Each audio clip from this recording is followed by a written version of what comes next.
أهلا وسهلا فيكم بفيديو جديد من فيديوهاتنا. بالمباني الحديثة مثل هالمباني اللي شايفينها، أصبح عنصر الإنذار ضد الحريق عنصر كتير مهم في إنشاء المباني.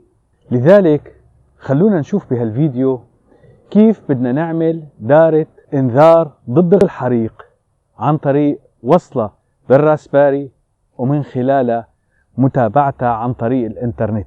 تفضلوا معنا. أهلا وسهلا فيكم.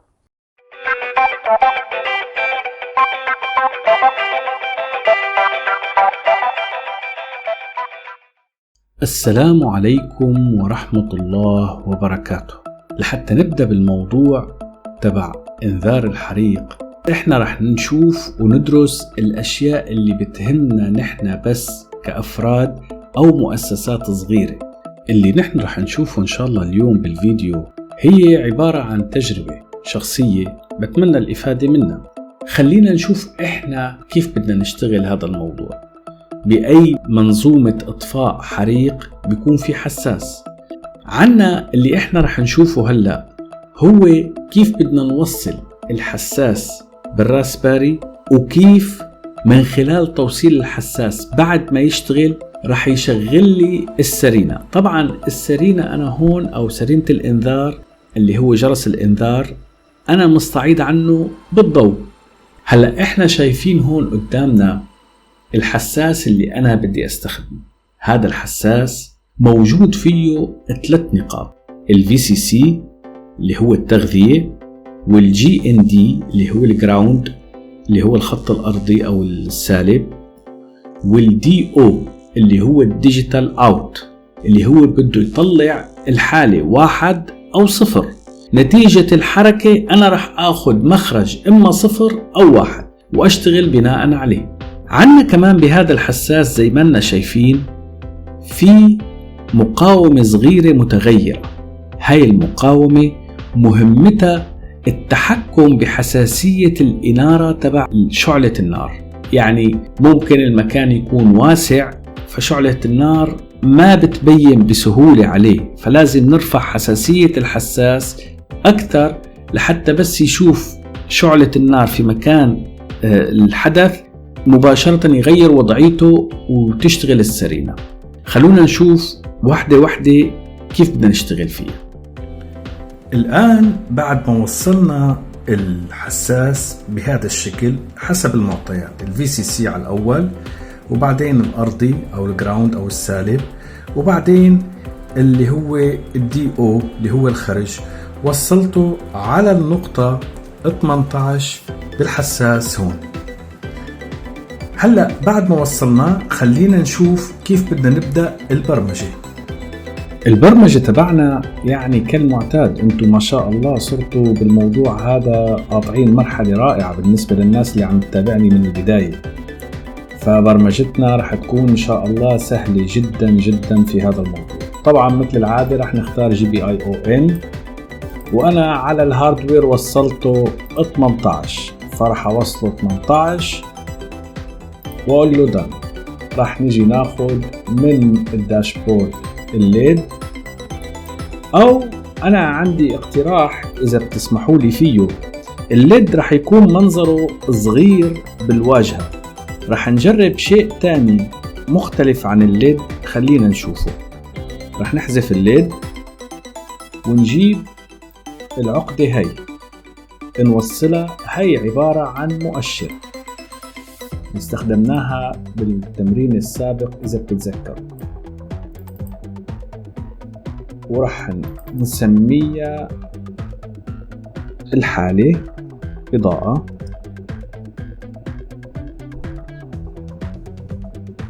ورح نقول لها التدريجة تبعها 0 أو 1.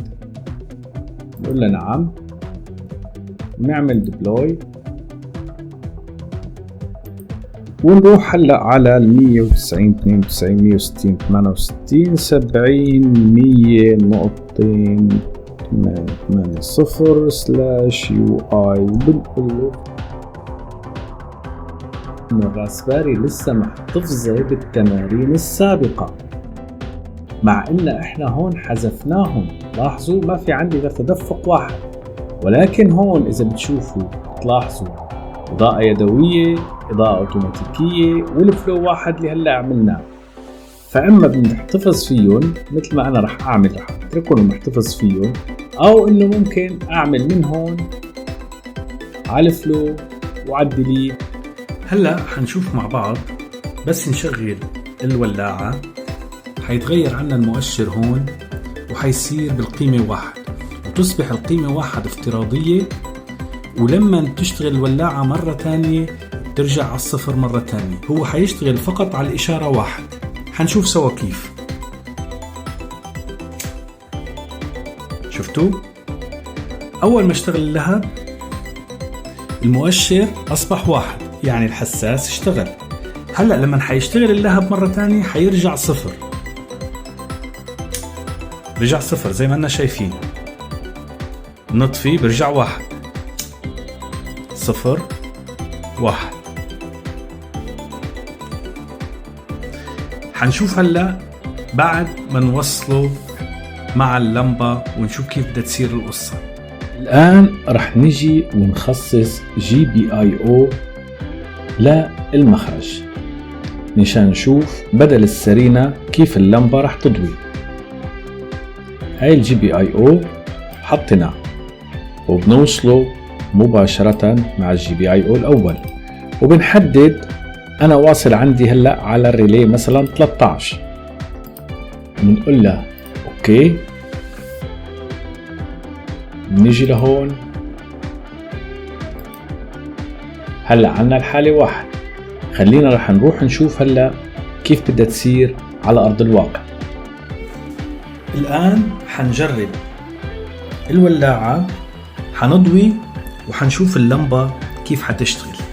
واللمبة بمثابة سرينة إنذار. اشتغلت اللمبة زي ما أننا شايفين. طفت اللمبة، اشتغلت اللمبة.